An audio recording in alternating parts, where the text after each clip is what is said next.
بسم اللہ الرحمن الرحیم۔ حضور صلی اللہ علیہ وسلم اور حضرت خدیجہ رضی اللہ عنہا کی ملاقات۔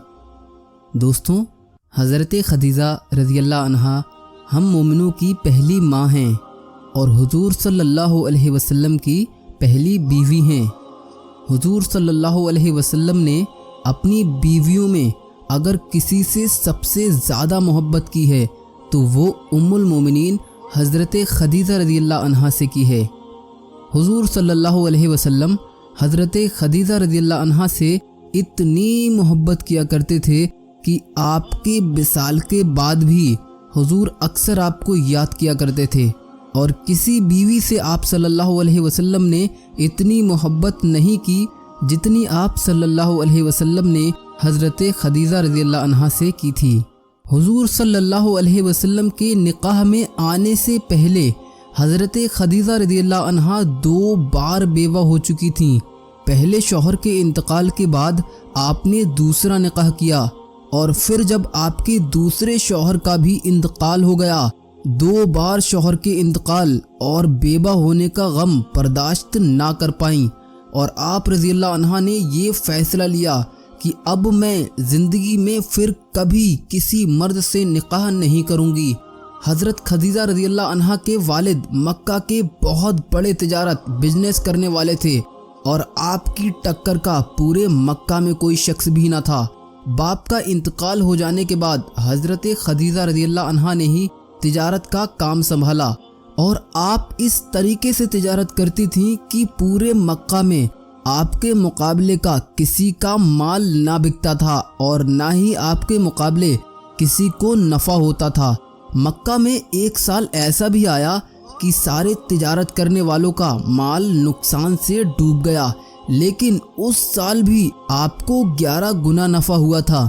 حضرت خدیجہ رضی اللہ عنہا ملکائے عرب کہلاتی تھیں، کیونکہ پورے مکہ میں، پورے عرب میں خدیجہ سے زیادہ کوئی بھی مالدار نہ تھا، اور قریش کے سردار یہ چاہتے تھے کہ کسی طرح سے حضرت خدیجہ سے ہمارا نکاح ہو جائے تو ہماری عزت بڑھ جائے گی، اور اگر وہ ہماری بیوی بن گئیں تو ہم عرب کے بادشاہ بن جائیں گے اور سب سے زیادہ مال و دولت والے بن جائیں گے۔ مال و دولت کے لالچ میں کئی بار مکہ کے بڑے بڑے تجارت کرنے والے اور پیسے والے بھاری بھرکم لوگوں نے آپ کے پاس نکاح کے پیغام کو بھیجا تھا، لیکن آپ سیدھے ان سے منع کر دیتی تھیں کہ مجھے نکاح نہیں کرنا ہے۔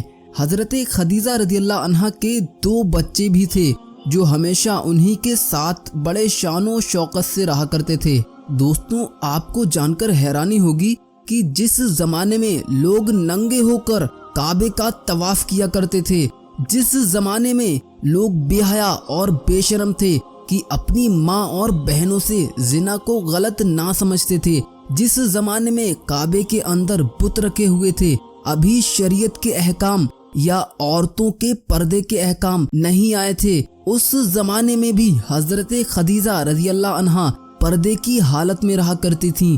اس زمانے میں بھی آپ ہمیشہ سچ بولا کرتی تھیں۔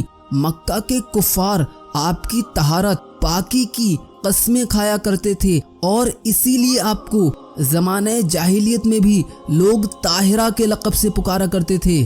حضرت خدیجہ کا تجارت کا سامان اکثر مکہ اور ملک شام، بصرہ جیسے کئی علاقوں میں جاتا تھا، اور اس کی دیکھ ریکھ کے لیے آپ مزدوری دے کر لوگوں کو اپنے یہاں رکھتی تھیں۔ ایک دن آپ خاموش بیٹھی ہوئی تھیں، آپ کی ایک سہیلی تھی جس کا نام نفیسہ تھا۔ اس نے آپ کو اس طرح چپ دیکھا تو آپ سے پوچھا، خدیجہ آج کسی پریشانی میں لگ رہی ہو، بہت خاموش بیٹھی ہو، کوئی پریشانی ہے کیا؟ حضرت خدیجہ نے اسے اپنے پاس بٹھایا اور کہا کہ نفیسہ، تم تو جانتی ہی ہو کہ ہمارا مال اکثر باہر جاتا ہے، اور میں مال کی نگرانی دوسرے لوگوں کو سونپ دیتی ہوں، اور مکہ کی قریش کی نظر ہمیشہ میرے مال پر رہتی ہے، اور مکہ کے سردار چاہتے ہیں کہ وہ میرا مال لوٹ کھائیں۔ جب بھی میرا مال باہر جاتا ہے تو میں جس کو اپنے مال کی نگرانی کے لیے مقرر کرتی ہوں، اس کی بھی نظر ہمیشہ میرے مال پر رہتی ہے، اور وہ میرا مال چرا لیتا ہے اور لوٹ کھا جاتا ہے۔ اگر کوئی ایسا آدمی مل جاتا جو میرے مال کی ایمانداری کے ساتھ دیکھ بھال کرتا تو کتنا اچھا ہوتا۔ نفیسہ نے حضرت خدیجہ سے کہا، خدیجہ، مکہ میں ایک بہت ہی دماغدار اور ایماندار آدمی رہتا ہے جو مکہ کے لوگوں سے تھوڑا ہٹ کر ہے، اور وہ مکہ کے سرداروں میں سے ہے۔ اس کا نام ابو طالب ہے۔ تمہارے اس مسئلے کا حل وہ ضرور نکال سکتا ہے۔ خدیجہ، تو ان کو بلا کر ان سے بات کر، وہ تیری پریشانی کا حل ضرور نکال دیں گے۔ حضرت خدیجہ نے نفیسہ کی بات پر مکہ کے سردار جناب ابو طالب کو بلوا لیا اور ان سے کہا کہ ابو طالب، تم مکے کے سردار ہو اور میں ایک بیوہ عورت ہوں۔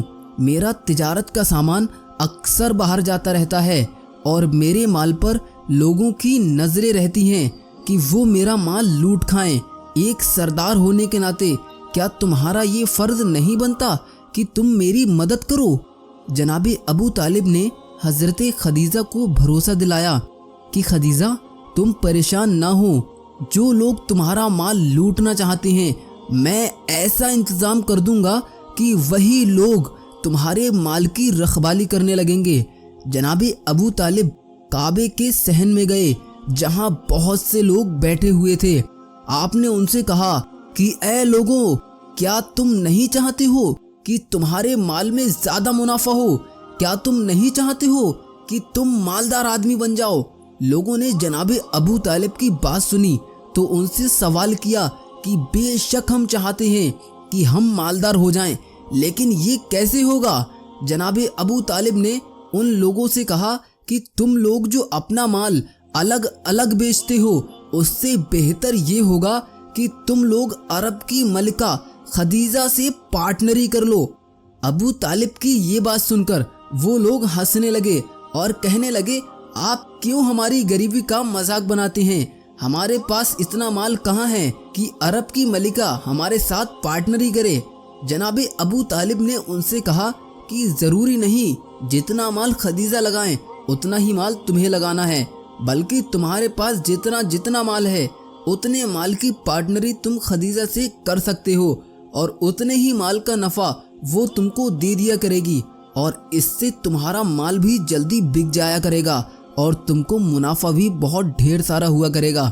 وہاں کھڑے لوگوں کو یہ بات بہت پسند آئی اور انہوں نے جناب ابو طالب سے کہا، ہاں اگر ایسا ہو جائے تو بہت اچھا ہوگا۔ جناب ابو طالب نے ان لوگوں کی بات ملکہ خدیجہ سے طے کرا دی، اور پھر اس کے بعد جس کے پاس جو بھی مال ہوتا تھا وہ خدیجہ کے مال میں ملا دیتا تھا، اور جب مال بیچنے کے لیے قافلہ جاتا تھا تو وہی لوگ جو مال لوٹ لیا کرتے تھے وہ آپس میں کہتے تھے کہ اب یہ مال صرف خدیجہ کا نہیں رہا بلکہ اب اس میں ہمارا بھی حصہ ہے، تو دھیان سے کوئی مال کو چوری نہ کرنے پائے۔ اگر اب اس مال کی اور کسی نے آنکھ اٹھا کر بھی دیکھا تو ہم اس کی آنکھیں نکال لیں گے، کیونکہ یہی لوگ پہلے خدیجہ کا مال چرایا کرتے تھے اور اب یہ خود ہی خدیجہ کے مال کی دیکھ بھال کرنے میں لگ گئے تھے۔ اور اس طرح سے جناب ابو طالب نے اپنے دماغ کا استعمال کرتے ہوئے حضرت خدیجہ کی یہ پریشانی دور کر دی۔ حضرت خدیجہ جناب ابو طالب کی اس عقل مندی پر بہت خوش ہوئی اور مسکراتی ہوئی کہنے لگیں کہ ابو طالب، تم نے میرا مال مکے تک تو محفوظ کر دیا، لیکن میرا مال صرف مکہ تک ہی نہیں بکتا بلکہ میرا مال شام جاتا ہے، بصرہ جاتا ہے، یمن جاتا ہے۔ وہاں میرے مال کی دیکھ بھال کون کرے گا؟ اس کے لیے بھی کوئی انتظام کر دو۔ جناب ابو طالب مسکراتے ہوئے کہنے لگے کہ خدیجہ، میں بوڑھا ہو چکا ہوں، میرے بس میں جتنا تھا وہ میں نے کر دیا، اب شام، بصرہ، یمن جیسے علاقوں میں تیرے سامان کی دیکھ بھال کرنے کے لیے میں تو نہیں جا سکتا۔ میں بوڑھا آدمی سفر نہیں کر سکتا تو بھلا تیرے سامان کی دیکھ بھال کیسے کر سکوں گا؟ اس کے لیے تو کوئی نوجوان ہونا چاہیے۔ حضرت خدیجہ نے جناب ابو طالب سے کہا، اے ابو طالب، میں نے سنا ہے کہ تمہارا کوئی بھتیجا ہے جو کافی ایماندار اور دماغدار بھی ہے اور بڑا نیک ہے۔ میں نے سنا ہے کہ پورے مکے میں اس جیسا کوئی نہیں ہے۔ حضرت خدیجہ نے